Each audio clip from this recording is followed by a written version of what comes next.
Genesis chapter 9, verses 20 to 23. Noah, a man of the soil, proceeded to plant a vineyard. When he drank some of its wine, he became drunk and lay uncovered inside his tent. Ham, the father of Canaan, saw his father naked and told his two brothers outside. But Shem and Japheth took a garment and laid it across their shoulders. Then they walked in backward and covered their father's naked body.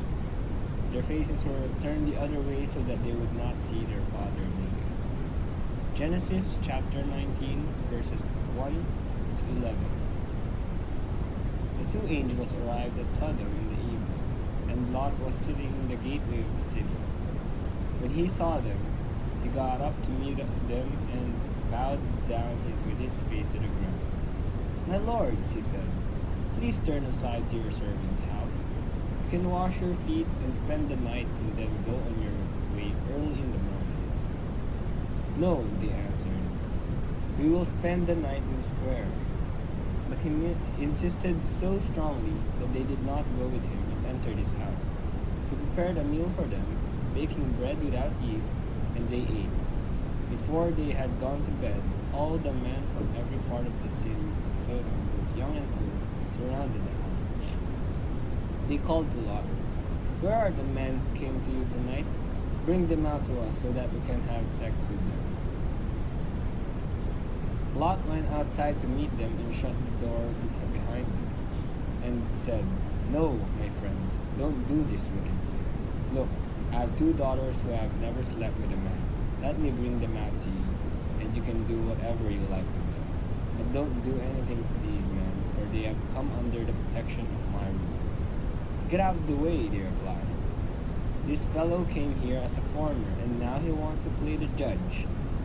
We'll treat you worse than them." They kept bringing pressure on Lot and moved forward to break down the door. But the men inside reached out and pulled Lot back into the house and shut the door. Then they struck the men who were at the door of the house, young and old, with blindness, so that they could not find the door. Leviticus chapter 18, verse 22. "You shall not lie with a male as with a woman. It is an abomination." Leviticus chapter 20, verse 13. "If a man lies with a male as with a woman, both of them have committed an abomination. They shall surely be put to death. Their blood is upon them." Corinthians chapter 6, verse 9 to 10. "Or do you know not the wrongdoers will not inherit the kingdom of God? Do not be deceived.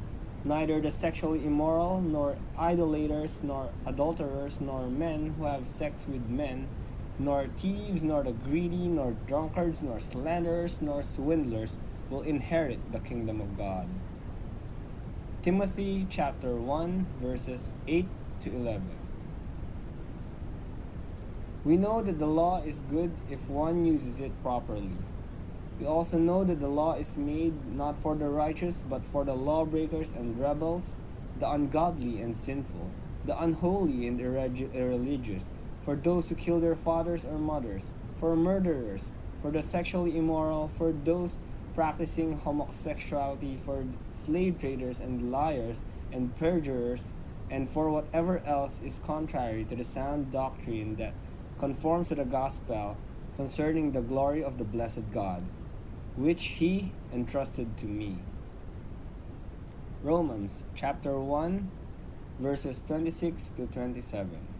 "Because of this, God gave them over to shameful lusts. Even their women exchanged natural sexual relations for unnatural ones. In the same way, the men also abandoned natural relations with women and were inflamed with lust for one another. Men committed shameful acts with other men and received in themselves the due penalty for their error."